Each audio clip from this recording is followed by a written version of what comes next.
Hey everybody, it's Roland and Julie, and we are in Quartzsite, Arizona. And I have a question for you. Have you ever thought about going on the road full time, getting rid of the house, or what they call the bricks and sticks, for a life of travel? Well, if so, this video is for you. We interviewed 6 people that are full-timers, full-time on the road, and one that is, well, a some-timer. So check out this video and see what they have to say about life on the road. What made you decide to be full-timers? Well, before we started, we had been thinking about it for a couple of years already. We had a motorhome. We got a motorhome and traveled for a month. And we came back and we said, we got to do this.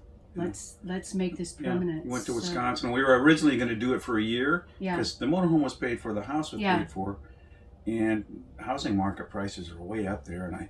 And we went to Wisconsin to see my cousins and back, and let's just sell it. And I got a text from this guy that wanted to buy it while we were there, and we came back. We got back June 18, something like that, June 17, and then and man, we closed on the house. It closed in August, and we moved everything out. When I saw her take her wedding dress to the St. Vinny's, I thought, well, the game is on. Salvation Army. Salvation Army. Yeah. I said, because we've been there for a long 34 years, a lot of stuff, and you just have to downsize. And now even we're going to have to downsize more. So, but yeah. And I think there was no looking back. You know, we sold the house and everybody was behind us. We asked our kids if they had anything in the house that they wanted to take or whatever. And our daughter came and cleaned out her room. And the other 2 kids said, doesn't mean anything to us. Yeah. Well, the ones. And so it freed us. I wanted to travel. I like RVs. I wanted to be able to see the country and just see things, explore. Economics and stress release. Economically, we can live wherever we want, however we want, for hardly anything. BLM land. And it's like, what's stressful about this? Yeah. That way, baby. Well, we like to travel, and we've been camping since the day we were married, and we all camped before growing up, so this just seemed natural to us. Yeah. And ours is not the destination, but the route.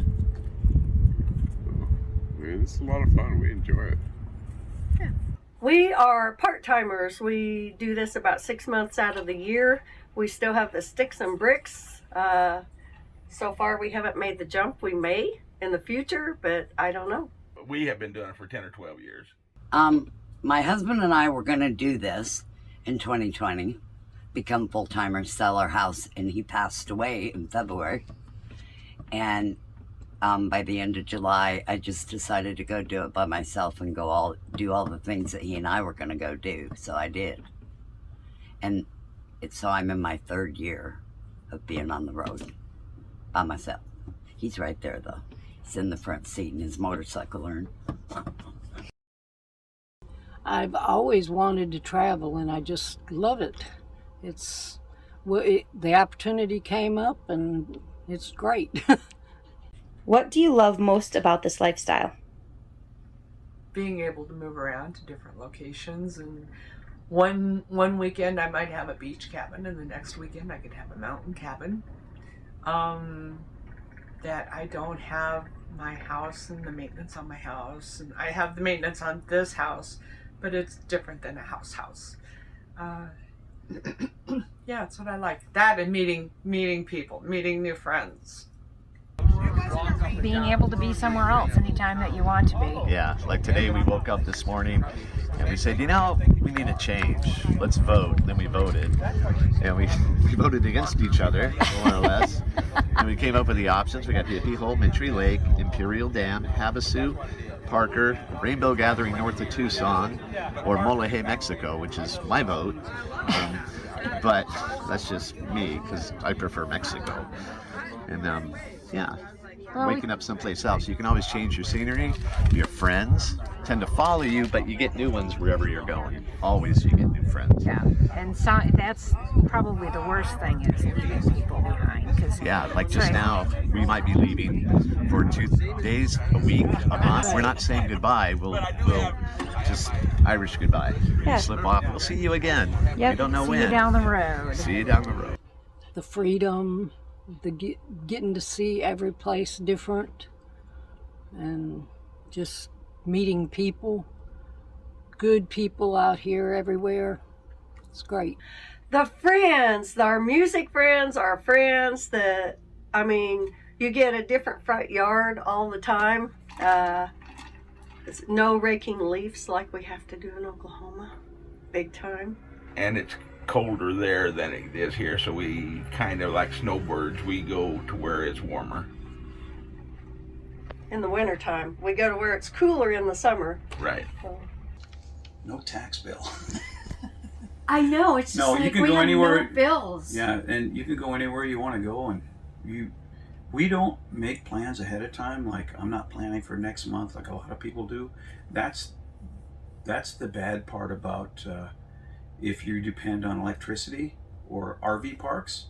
If you can't boondock, then you're really limited. You have to, especially when COVID hit. We retired both in the middle right during COVID, and all the RV parks are full. But we're self-sufficient. We can, even with our motorhome, we could just start the generator, and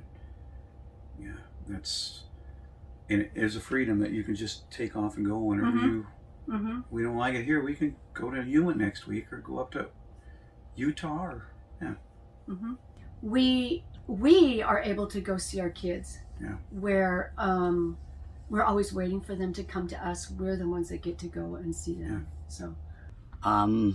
The freedom to go wherever I want to go when I want to go there. I don't have to stay in any particular place for any length of time unless I want to. Right there, the mountains.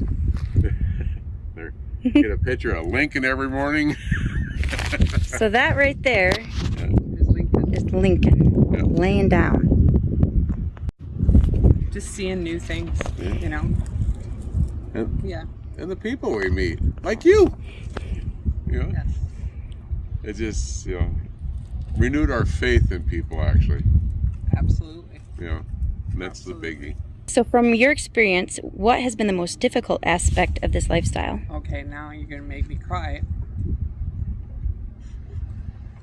Because for me, it's saying goodbye to the new friends we've made, like you guys and Laura and Rob, and not knowing whether we'll meet again. Will they be able to make it out next year? What circumstances will happen? So I would say it's having to say goodbye. Yeah. To see you later. See you later. Yeah. And leaving this place, it's amazing. Last year when we left, we missed this place. And the people we met. Yeah. Again, like you and Roland, I got it right this time. Yeah. Laura and all the different people we meet. It's awesome. Maintenance on my vehicle. Other than that, it's been good. Conserving water is a big thing for me. Washing, conditioning, and rinsing my hair all the time takes a lot of water. If we ever go full time, I'm cutting it short. I also get homesick after a few months. So, Bob, what's most difficult for you? Oh, it's not having all of my tools and not having my treasures, I guess. Yeah, you have from lots home. of treasures. You have lots here, though, too. Yeah.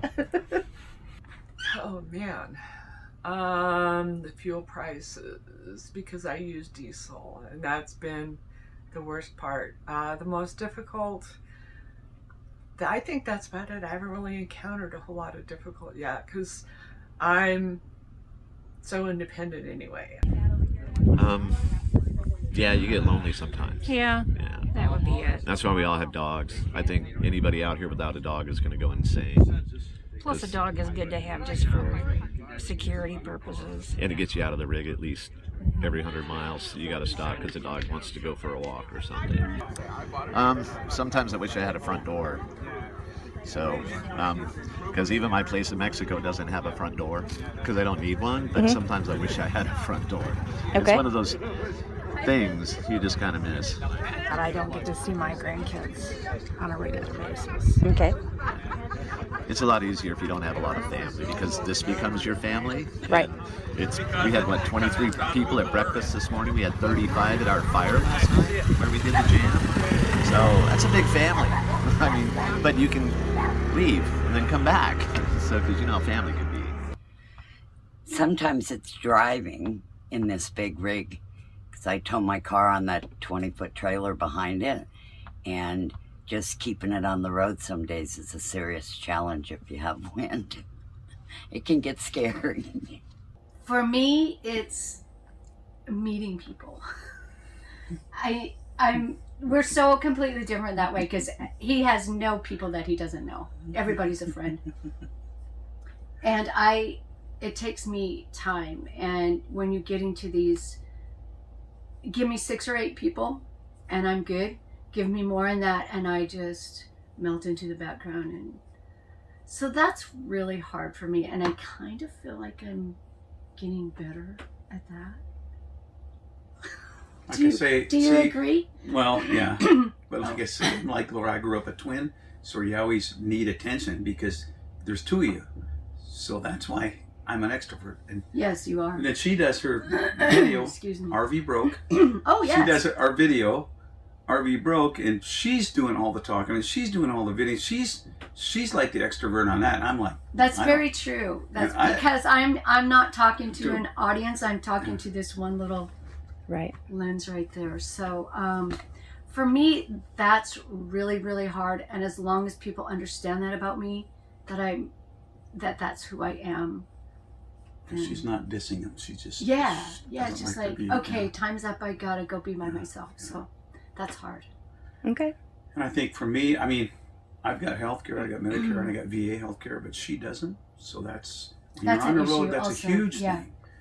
Because even if she qualifies for, because now we have no income, just Social Security, and she qualifies for Obamacare, but it's only in the state that you're in. It doesn't, unless there's an emergency. Right. So that's in the back of your mind. Next year she'll get Medicare, but that's a big thing for a lot of people. A lot of people don't even have an insurance. What are your long-term plans? Do you think that you will continue to be a full-timer? Oh yes, definitely. Hopefully you get to see more places and go different states, and so far I haven't gone much but Q in Arizona mostly, but I want to see a lot more. We will be full-timers in the aspect that we're not going to get a sticks and bricks, but we do have like a couple of family members that have property that we could go and park ourselves on if we needed to. But as far as our like 5 to 10 year plans, our 5 to 10 year plans are travel, see as much as we possibly can. Yeah. Like go visit Michigan. Like go to Michigan. Yeah, come we see know us. these people that live out there. They say, well, you got to come out. Yes, the only way I would ever go back to a house would be if it were something to just be in, like in the summer, you know, in somewhere that I wanted to be for the summer. But in the winter, you got to be somewhere warm, so you got to move around. Yeah.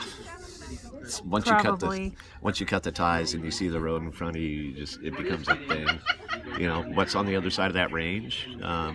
There's beaches I haven't surfed in Baja yet that I really want to get to. There's whales I haven't petted, and I haven't been down to the tip in a couple of years. And she's never been there. So eventually, I'll get her really drunk, throw her in the van. So you're in Mexico, baby. You might as well just stay for a bit, right? No, she'll shoot me. Full-time may happen in the future. We don't know. We're just going to continue to do part-time until we decide. right now we've got the best of both worlds. I mean, we got the sticks and bricks, and we come can and just go leave as we it there. please. We can just leave it there and go full time. So, Yeah. and then we always got a place to go home to. Do I think I can continue this lifestyle being a full-timer? Absolutely. My sister asked me in December if I was tired of living in a trailer and traveling around yet, and I said, oh, hell no. I said, I'm having a blast. How long do I think I'll continue it? As long as I can. But I like to project into the future and think about where I might be in 3 years, 5 years, what's going to happen. So I'm already looking around for a place to buy, something that I can park my trailer for whatever reason I need to park it and stop. I've got a place to park it and stop. That when I'm done traveling, what am I going to do? I may keep this. I may get a tiny home and put there, but that's where I'm at now. I'm thinking ahead so that I'm not caught. I'm prepared in the future. Yes. Until one of us hits the grave. I asked her that. I said, what happens if something happens to me, what are you going to do? Well, she'll go back up by our granddaughter and rent an apartment and stay there. And I understand that. Because they're like... Not that I don't love this, but I wouldn't do it myself. Like a lot of women out here are doing it themselves, and good for them. Good for them, but yeah. And I think that has to do with my shyness, maybe. It's just like, I don't want to have to put myself out there. But as long as we have health. Yeah. Yeah, we don't see an end right now. God so. gives us health. We'll stay out, and I don't miss mowing the yard and paying water and sewer bill. Yeah. So you did not answer, because when I said I would go back and get an apartment and live up there, you had a completely different My answer. You want my answer? Yep. Yeah. I would sell the trailer. I'd get a camper for the pickup truck. I'd get a trailer for the motorcycle, and then he would. I'd just stay on the road. Do this. I would do this all the time. Yep. I would. Yeah. That's what I would do. Yeah. Is there anything that you would like to add, or do you have any advice for someone that's considering doing this lifestyle? Do it a while and see if you like it. A lot of people, it is not for everybody. A lot of people cannot boondock. They just don't want the hassle of not having electricity when they need it. And so a lot of people that do this actually have theirs plugged in. And if they have theirs plugged in, they'll have almost everything they had at home. So yeah, washer, dryer. I really miss my dishwasher. I hate doing dishes. Make sure that you get a rig that works well, that all the parts are working well. I blew my generator the first year that I had it because I failed to check the oil. And that automatic sensor that shuts it off when the oil is low obviously wasn't working because it blew the generator, and that was a $3,500 mistake that had to come out of pocket. So you just gotta check stuff on a regular basis, do regular maintenance. There's a lot to do. So, but it's something I enjoy doing. When I first took off, I did the first year by myself, waiting for Shelley to retire from the VA. And then I drove to Oregon to get her, and then we came down here together, and we've been traveling off and on together since then. Our husbands passed away 3 weeks apart. So when I told her I was going to do this, she said, so am I, but I can't for a year. And I said, okay, I'll wait, and then I'll come get you. So that's what I did. I've been back and forth across the country several times to both coasts by myself. And I love it. I think if it's even in your mind to do it, I think you need to give yourself a chance to do it. Like, do it for a month. Rent a van or a motorhome or whatever, and do it for a month. And just see if you love it. Because we loved it. After a month, we loved it. Want my advice? Yeah. Go in your backyard, take your lawnmower out of the shed, move your stuff in there, and live in there together for a month. And if you don't kill each other before that, you're ready for the road. That's really funny. Because some people don't get along. I mean, you know, they go to their jobs, they come back, they sleep at night, they go back, and they have very little interaction with each other. Very true. But if you don't, like we went to Wisconsin and back, and it was no big deal. Yeah. You know. But I met her on Tuesday and said, let's get married Friday. So, and that's been 38 and a half years ago. So we just like... Yeah. That's good. But I would say if it's in your heart at all, just give it a try and yeah. But it's close quarters, so It you is. have to really... It is. Yeah. A lot of... Neither one of us have seen Grand Canyon, so we're going to go there. That's on our list. Yeah. And that's what you can do in this lifestyle. Yeah. So that's cool. Yeah. It's very cool. So like we say, we're houseless. We're not homeless. Oh yeah, houseless, not homeless. So. I love you that. can watch our YouTube channel. Yep, I was just going to tell you, what is your YouTube RV Broke. RV Broke. One word. One word. Harlan Ramon. Yeah. Yeah, downsizing. I lived in my house for 19 years, and downsizing, you gotta let go of stuff. I can't get rid of this. I can't get rid of that. Just let it go. It is hard to do. But when you do it, you know, if you can plan a year in advance, that'll help. I did mine in 4 months. It was really hard. Yeah, that's one of the biggest things is start figuring out what you absolutely have to have. And me, I've downsized several times in the year and a half that I've been doing. I've gone through when I moved out of the other trailer into this and I got rid of a bunch more stuff. You'll find that the stuff you think you have to have, you don't really need to have. Learn how to do basic maintenance on your rig. It will save you a lot of headache, a lot of heartache, and a lot of money. I just did a presentation for the River Tramp Rendezvous on basic maintenance. And, you know, everybody should. These women there was a woman on Facebook last night that, my husband just passed away. We got a Class A motorhome. We were camping. I want to still keep going, but I'm only 5 feet and I've never driven it. 5 feet has no bearing on how you can drive that rig. You can drive that rig. Get out and practice it. These women, I'm so scared. It's like, get over it. You know, go learn it. Get over your fears. Put it behind you. You'll have a blast. It's more of a job than people think. Everybody thinks it's just all vacation, and it's more to it than that. But it's worth it. Read into it first.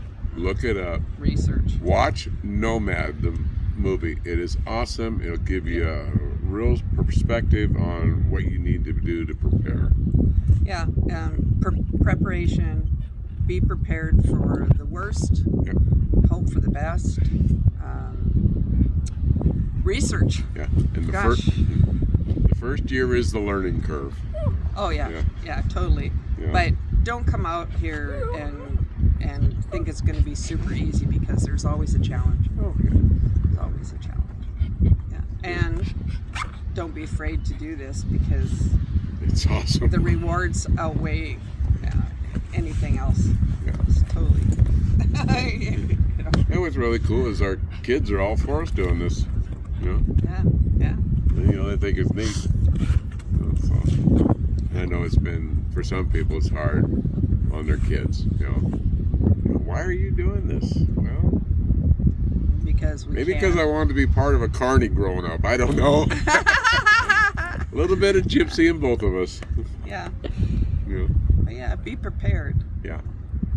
Can't stress that enough. Have a good rig. Be, reliable. Just be smart. You're welcome Try to join it. us. Yes. Because once you're on the road, it's just, you're on the road. And you can always go back to the bricks and sticks. You can always, find a place and get a house. You're going to miss it, though. That would be the one thing, though, that I wouldn't sell. If you have property or a house, I wouldn't sell it right away. I would rent it out. Make sure you rent it to somebody that is trustworthy, that you know is going to keep it up and pay you.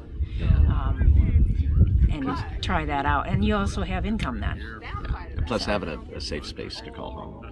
I think it's kind of comforting to some people.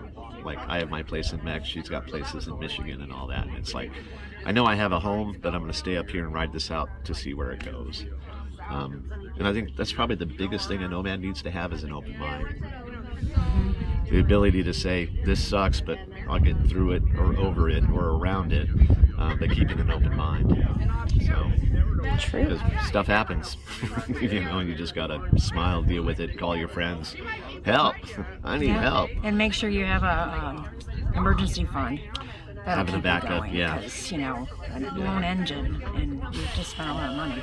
Yeah, or even basic repairs. I spent $3,000 in San Diego because I had to put the van in the shop. It was a repair I couldn't do, and I had to get a hotel for that week. And San Diego's expensive, but you know, having the resources, you have to have that security. Being able to replace my rig at any time if something happened to it. Insurance is very important. Full coverage on everything. It's not any different than a house, though. No, Your water really heater isn't. will go out in a house. Yeah. Your furnace will go out. There's just things you gotta, especially the wear and tear on rigs. It can get pretty bad, especially dirt roads. And we're always on dirt roads.